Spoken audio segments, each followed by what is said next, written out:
দিয়ে রাখেন। শেষ সময় একেবারে শেষ প্রান্তে দাঁড়িয়ে আছে, বিদায় লগ্ন।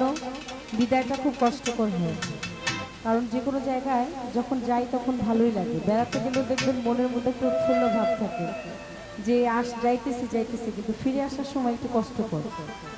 বিদায়, এই পৃথিবীটা সৃষ্টি হয়েছে, আবার একদিন শেষ হয়ে যাবে। আমি এসেছি, এবার চলে যাব, থাকবো না। হতে পারে এটাই শেষ দেখা, এটাই শেষ কথা, আর নাও হতে পারে নাও দেখা, নাও কথা। সেটা হচ্ছে আসার সময় আছে, যাওয়ার কোনো সময় নাই। কথা ছিল যে বৃদ্ধ বাবার লাশ থাকবে যুবক সন্তানের কাঁধে, কিন্তু বৃদ্ধ বাবার বুকেই থাকে সন্তানের লাশ। 30 বছর বয়স তোমার, ভাবছো মনে মনে 60 বছরের বাবা থাকতে তুমি মরবা কেন? নাই গ্যারান্টি সামনে তোমার বাদ বা 1 second. Oh my dear friend, ওই বুঝি তো রাইলো ওয়ারেন্ট।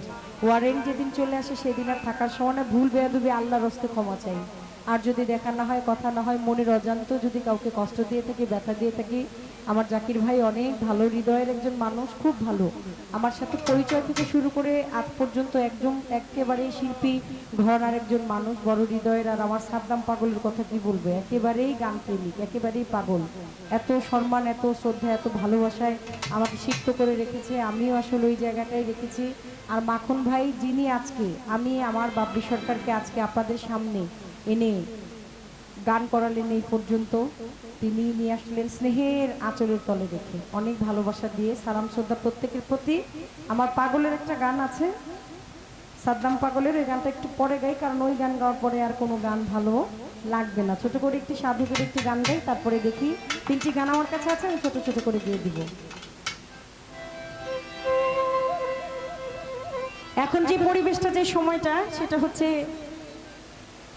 মাতালের দরবারে সালাম, অর্কুঞ্জল দেওয়ানের চন্দ্র ভক্তি দেব।